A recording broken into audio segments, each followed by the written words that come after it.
Olá, estamos começando mais um Estúdio Tribuna, o podcast que repercute semanalmente os principais assuntos da cidade.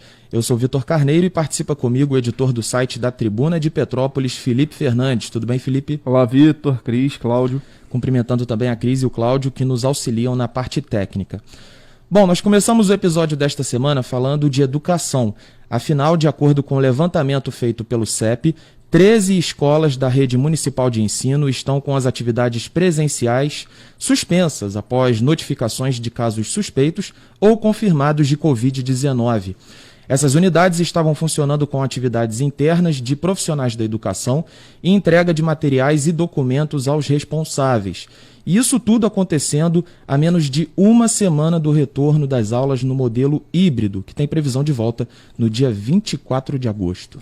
Pois é, Vitor, a Secretaria de Educação tinha feito um planejamento aí para a volta em etapas, né, desse ensino presencial, só que o Sindicato dos Profissionais da Educação, o CEP, fez esse levantamento e mostrou que a situação, na verdade, é meio esquisita, né? Muito. Porque há uma semana da volta às aulas já tem 13 escolas municipais que nem estavam recebendo alunos, né? Estavam ali trabalhando só com os profissionais, diretores, enfim, funções administrativas, já com casos ou confirmados ou suspeitos de Covid, né?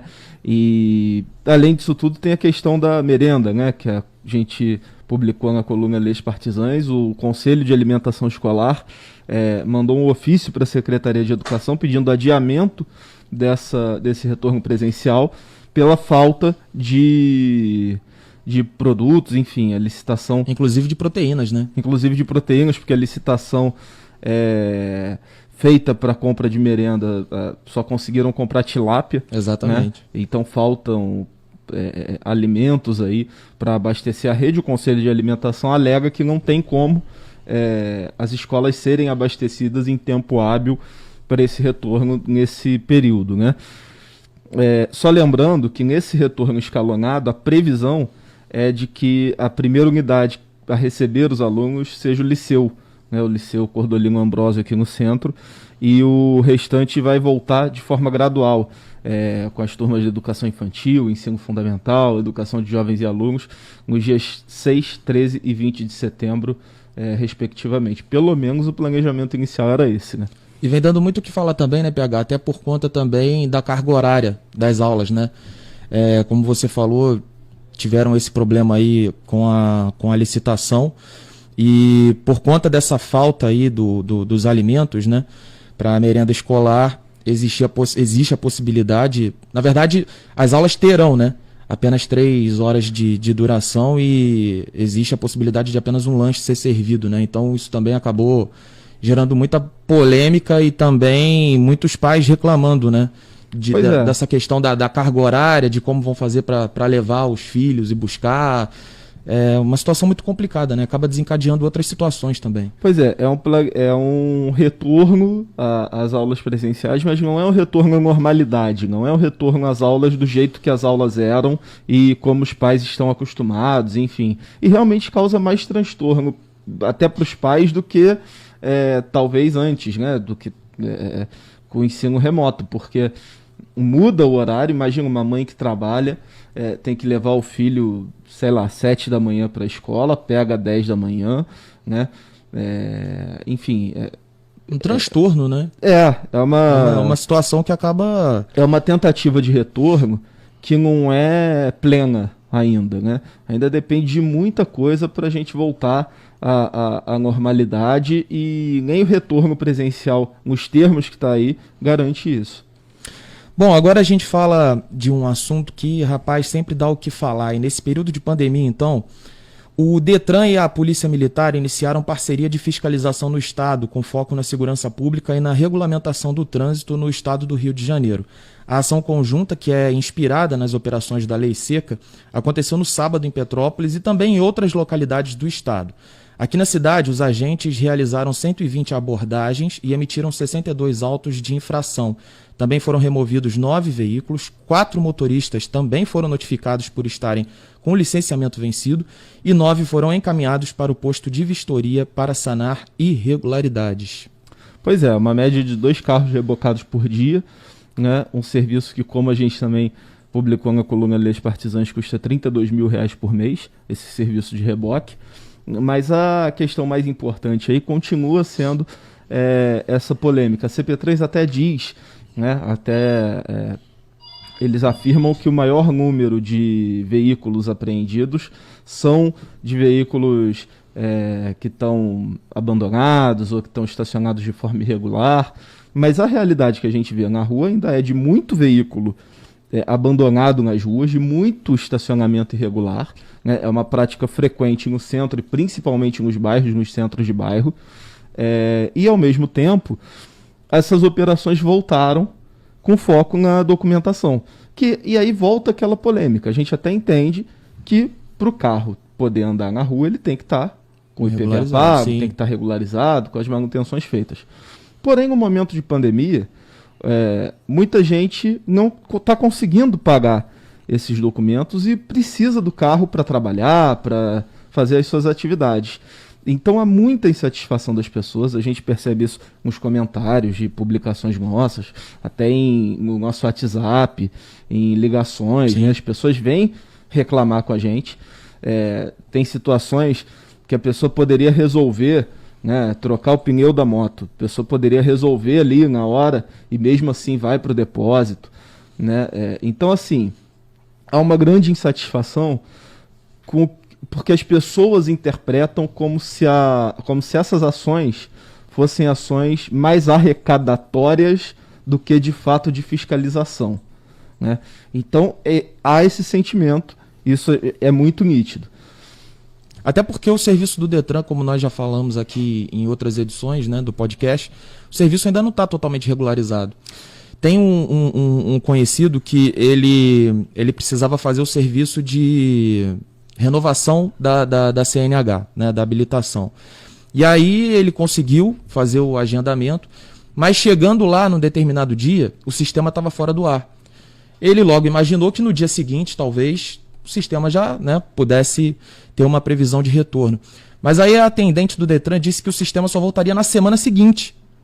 Então, caramba, como é que o sistema ficou uma semana fora do ar, né?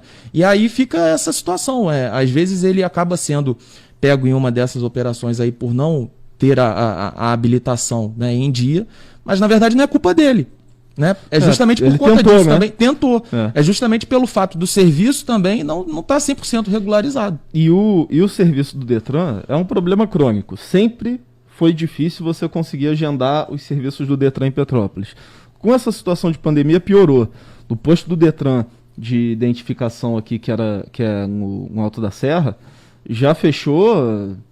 Perdi a conta do número de vezes que fechou por conta ou de funcionário com Covid, ou de greve de terceirizada, enfim, uma série de situações, né? Então, tanto o Detran admite que o Detran fica fazendo mutirão aí toda hora no fim de semana para tentar diminuir essa fila. E as vagas acabam assim, ó. Pois é. Instalar de Deus. E aí a pessoa, quando consegue agendar vaga em Partido Alferes, em Teresópolis, em Paraíba do Sul. Nunca em Petrópolis, né? Situação absurda. Agora, pegar esse último tema para nós fecharmos aqui o podcast dessa semana, ele nos dá a seguinte impressão: quanto mais o tempo passa, mais a situação piora. Motos com escapamento ilegal, menores consumindo bebida alcoólica e tumulto. O caos na Praça da Liberdade e ruas adjacentes. O problema generalizado volta a se repetir no centro histórico.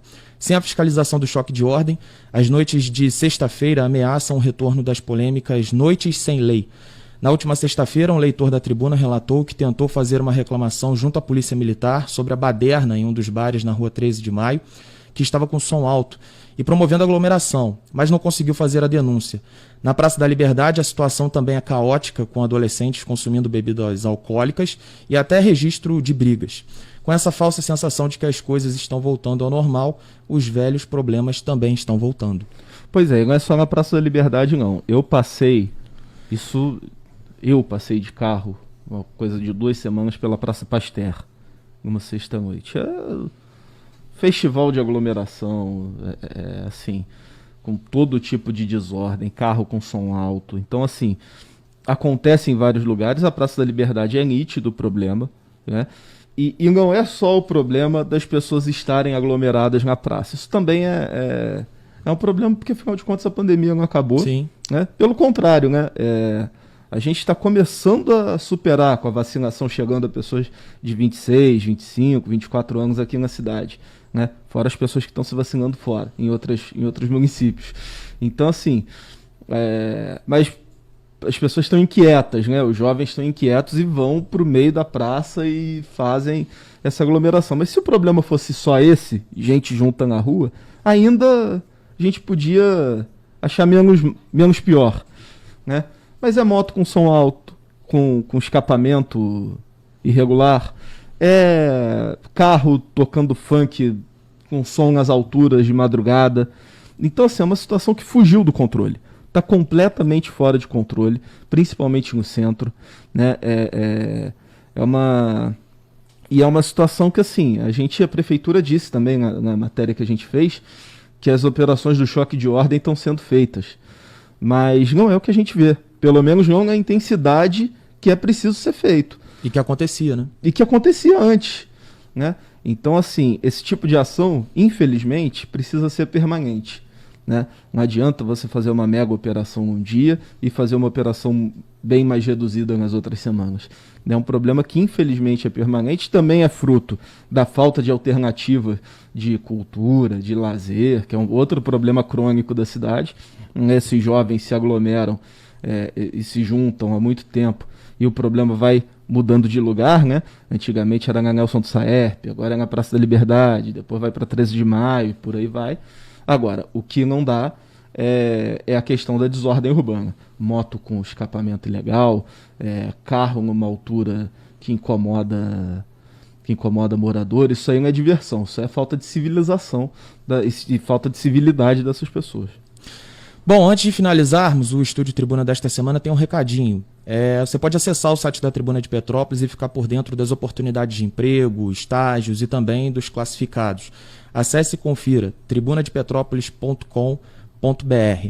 Recado é esse, né, PH? É esse, tem muita vaga de emprego, de estágio, de programa Jovem Aprendiz, tem muita coisa bacana lá no nosso site. Os classificados da Tribuna que continuam aí bombando na plataforma online. Então, assim, a gente sabe que está no momento das pessoas procurando oportunidade de emprego, né? E tem muita coisa boa, tem muita oportunidade lá no nosso site. Bom, e assim nós encerramos o Estúdio Tribuna desta semana. Valeu, PH, pela participação. Até a próxima. Obrigado a todos.